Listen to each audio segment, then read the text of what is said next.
Salut, c'est Max et bienvenue sur la chaîne. Alors aujourd'hui, on va analyser ensemble une entreprise qui est présente dans pas mal de PEA pour les investisseurs français et il s'agit de l'entreprise Air Liquide.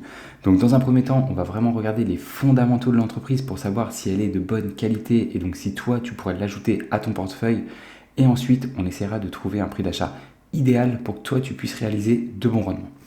Donc en gros, pour ceux qui ne connaissent pas l'entreprise, Air Liquide en gros c'est une entreprise du coup française qui est spécialisée dans la production et la fourniture de gaz, que ce soit pour l'industrie ou pour le domaine médical.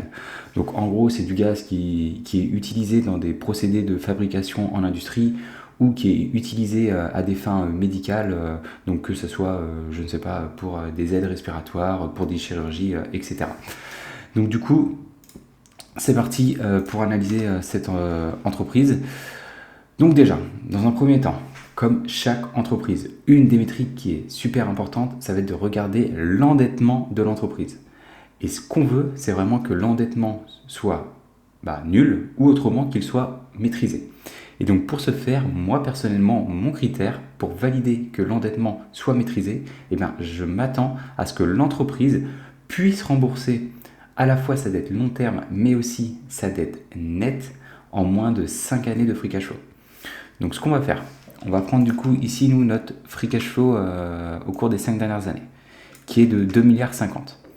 Hop, on va prendre la petite calculatrice, c'est 2,50 milliards, du coup on va les multiplier par 5 pour nos 5 années. Ça nous donne 12 milliards 500 millions. Donc ce que je veux, c'est qu'à la fois la dette long terme, donc on va aller la regarder tout de suite, donc on va dans le bilan comptable pour la dette long terme, on descend tout en bas, total long term liabilities, presque 15. Donc là, ça veut dire que l'entreprise peut rembourser sa dette long terme en 6 années de free cash flow. Donc c'est un peu élevé par rapport aux critères que je recherche, mais il ne faut pas non plus s'inquiéter là-dessus. Maintenant, au niveau de sa dette nette, en gros, la dette nette, c'est l'argent que les investisseurs devraient à leurs créanciers ou l'argent qu'ils auraient si la dette nette est positive. Donc, pour la calculer, c'est relativement simple. En fait, il faut juste prendre ici la valeur d'entreprise qui est de 108 milliards et vous soustrayez ici la capitalisation boursière. Donc, si je fais ici 108 moins 86, on est ici à 22. Donc là, 22, comparé à nos 2,50, là, ça nous donne ici presque 9. Donc là, comme on peut le voir, là, ça commence à être un peu important quand même. Donc, la dette nette de l'entreprise n'est ici pas maîtrisée. En gros, pour t'expliquer la dette nette, dis-toi que si par exemple tu es investisseur et tu souhaites acheter l'intégralité de l'entreprise, toi, tu aurais à débourser ici 86 milliards d'euros. La valeur d'entreprise, c'est si toi tu voulais racheter l'intégralité de la société, mais qu'en plus tu souhaitais rembourser toute la dette. Donc en gros, tu prends tout l'argent qui est sur tes comptes en banque, tu rembourses ta dette, et tu aurais encore à rembourser ici 22 milliards. C'est 22 qu'on a calculé. Donc là, on ne peut pas dire que la dette nette de l'entreprise soit maîtrisée. Donc là, c'est un point de vigilance à avoir sur cette entreprise. Après, bon, on ne va pas se cacher, Air Liquide, c'est une entreprise qui est présente et qui a été fondée il y a très longtemps. Honnêtement, il y a très peu de chances qu'elle se fasse faillite, mais bon, c'est quand même un point à vérifier. Maintenant, ok, on a vérifié la dette. Ce qu'on va vouloir, c'est comment les dirigeants de l'entreprise utilisent l'argent de la société. Parce que toi, en tant qu'actionnaire, en gros, l'argent, les bénéfices que font la société t'appartiennent. Et donc toi, ce que tu veux, c'est que vraiment les dirigeants de l'entreprise utilisent de la meilleure des manières l'argent de l'entreprise.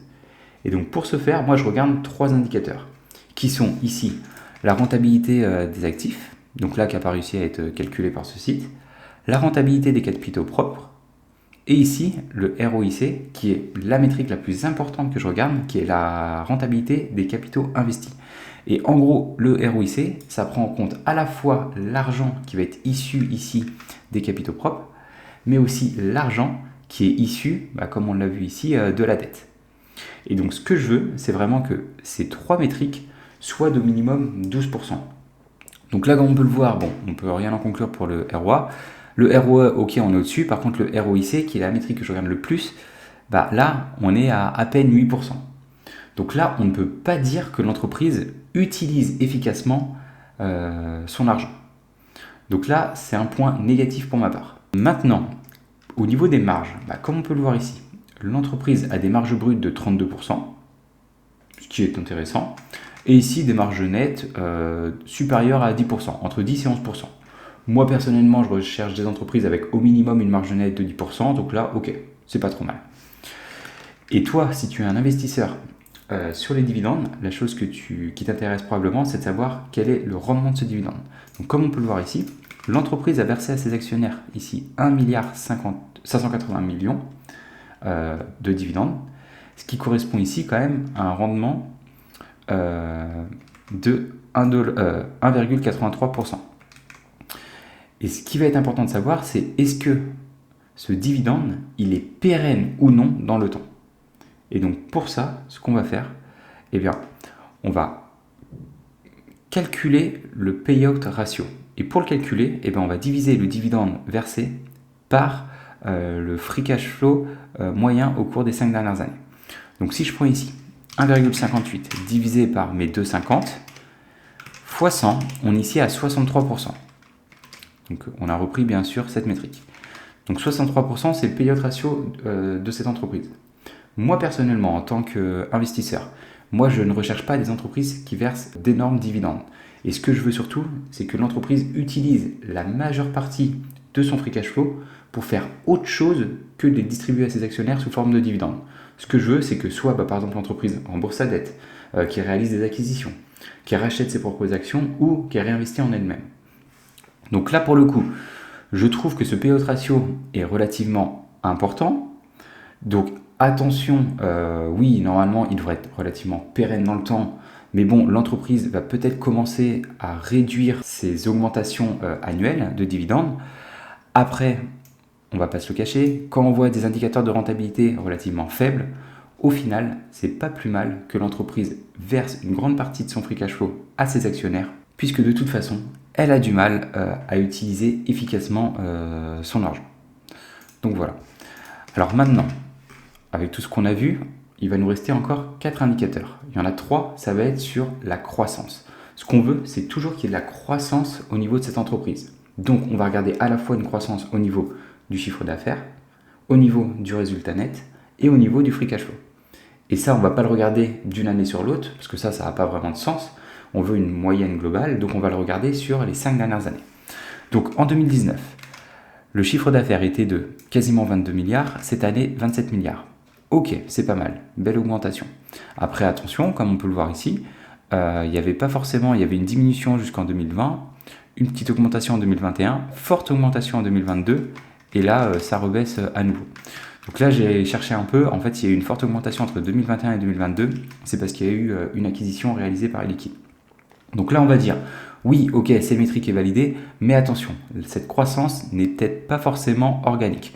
Surtout comme on voit ici, la croissance reste relativement minime au cours là, des 5 années entre 2017 et 2021.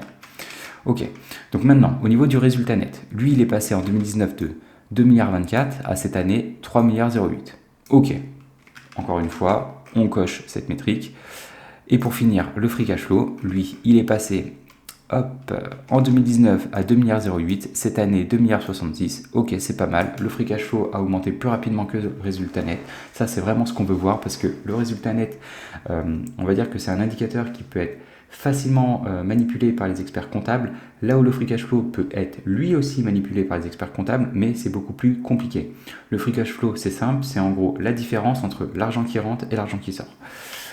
Maintenant, la dernière métrique enfin que l'on va voir, ça va être le nombre d'actions en circulation. Ce que tu veux, toi, en tant qu'actionnaire, c'est ne pas être dilué. Donc pour ce faire, il faut que le nombre d'actions en circulation soit stable dans le temps ou autrement en décroissance. En gros, pour t'expliquer, imagine, l'entreprise est composée de 10 actions en circulation. Et toi, tu achètes une action. Tu es donc propriétaire d'un dixième de l'entreprise et donc tu auras le droit à 10% des bénéfices. Cependant, si maintenant l'entreprise décide de doubler son nombre d'actions en circulation, dans ce cas-là, il passera de 10 à 20. Cependant, toi, tu n'es pas propriétaire de 2 actions. Tu seras toujours propriétaire que d'une seule action. Dans ce cas-là, tu auras le droit à 1/20, tu seras propriétaire à 1/20 de l'entreprise. et donc tu auras le droit à un 20e des bénéfices, donc ce qui correspond à 5%. Donc pour Air Liquide, son nombre d'actions en circulation est passé de 521 millions 04 à 522 millions. Donc là, attention, il y a une faible dilution des actionnaires, mais pas de quoi s'inquiéter, on doit être au cours des 5 dernières années à même pas 1%. Bon, comme on peut le voir ici, l'entreprise Air Liquide, ce n'est pas forcément une entreprise mauvaise à posséder, mais c'est pas celle que je voudrais non plus avoir en portefeuille. Parce que bon, les indicateurs de rentabilité ne sont pas exceptionnels, en plus la dette n'est pas trop maîtrisée, et en plus de cela, la croissance de l'entreprise reste très faible et n'est pas forcément organique. Donc moi déjà, quand je vois ça, je me dis hop, je passe mon tour, je ne veux pas l'avoir en portefeuille. Il existe d'autres entreprises qui sont bien meilleures que tu peux ajouter à ton PEA. Mais bon, on va quand même continuer notre analyse et donc maintenant on va essayer de trouver un prix d'achat idéal pour la posséder en portefeuille et réaliser de bons rendements. Juste avant, si toi tu n'es pas abonné à notre chaîne, eh bien, je t'invite à le faire, tu seras notifié des prochaines vidéos que nous sortirons et en plus ça permet de nous soutenir. Donc maintenant, avec notre outil, ce qu'on va réaliser, c'est déjà des estimations sur 10 années. Pourquoi ? Tout simplement, nous, on est des investisseurs long terme, donc 10 années, ça reste un bon compromis. Et moi, ce que j'aime bien faire, c'est 4 types d'estimations là. Des estimations pessimistes, on va dire, allez, réalistes, et des estimations optimistes. Donc, au niveau ici de la croissance du chiffre d'affaires, comme on pouvait le voir ici, les croissances tournaient aux alentours des 6% annualisés. Donc, moi, j'ai mis ici du 4, 6, 8. Au niveau des marges, les marges sont relativement stables, les marges nettes, compris entre 10 et 11%. Moi, j'ai mis ici du 10, 11, 12. Les marges sur free cash flow sont, elles, un peu plus faiblardes que les marges nettes, entre 9 et 10, 9,5 et 10. Donc, j'ai mis entre 9 mois et 11. Maintenant, pour le PER et PCF de l'entreprise, ça, c'est le PER et PCF qu'on pense que l'entreprise aura à l'issue ici de ces 10 années. Moi, personnellement, ce que je fais, c'est que je pars toujours d'un PER moyen de 15 et j'ajuste cette métrique en fonction de 2 indicateurs. Le premier, c'est est-ce qu'il y a un fort retour sur les capitaux investis. Bon, là, un ROIC compris entre 7 et 8%, c'est pas exceptionnel. Donc, sur ce point de vue, l'entreprise ne mérite pas un premium. Enfin, est-ce qu'il y a une forte croissance du chiffre d'affaires ? Bon, là, des croissances entre 4 et 8%, c'est pas exceptionnel. Donc moi, pour ma part, je vais même réajuster cette métrique. Je mets du 14, 16, 18. 14, 16, 18. Et maintenant, au niveau du rendement que l'on souhaite, on va mettre juste pour l'instant du 9%. Comme pourrait le faire par exemple un indice comme le S&P 500. On descend, ça nous donne quoi ? Voilà. Ça nous donne qu'actuellement, l'entreprise serait surévaluée. Honnêtement, je ne suis même pas étonné. Quand je vois franchement un PER et PCF de plus de 25 avec des croissances aussi faiblardes et des marges aussi faibles, ça ne m'étonne pas plus que cela. Sauf que là, déjà l'entreprise est surévaluée, mais en plus, on ne s'est même pas mis ici, nous, de marge de sécurité. Dites-vous bien que vous êtes des investisseurs individuels, vous ne pouvez pas prédire, moi je ne peux pas prédire, vous non plus, ce qui va se passer au cours des 10 prochaines années. Donc tout ce que j'ai réalisé ici, ce ne sont que des estimations. Donc il est très important de se mettre une marge de sécurité. Et donc pour ma part, je mets minimum ici du 12, hop là, 12, je ne vais pas y arriver, voilà, 12, 13,5 et 15. On analyse et voilà, ça nous donne ces chiffres. Donc moi, personnellement, Air Liquide, ce n'est pas une entreprise que j'affectionne particulièrement. Et en plus, elle est actuellement surévaluée. Donc moi, pour ma part, si je voulais investir dans cette entreprise, déjà, je sais pertinemment que je ne l'achèterai pas à plus d'ici 75 €. Donc voilà, c'était une rapide analyse de l'entreprise Air Liquide. Je sais que beaucoup de Français la possèdent en portefeuille.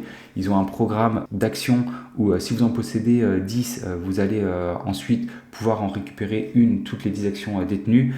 Ça peut avoir l'air d'être intéressant, mais quand même, attention, l'entreprise n'est pas tant que ça de bonne qualité. Elle n'est pas mauvaise, mais ce n'est pas non plus l'entreprise du siècle que vous voulez posséder. Et en plus, elle s'échange à des niveaux de valorisation un peu trop importants. Donc voilà, c'était Maxime. Dis-moi dans les commentaires si tu possèdes cette entreprise ou au contraire si c'est une entreprise que tu aimerais bien acheter. Dans tous les cas, on se retrouve dans une prochaine vidéo. Ciao!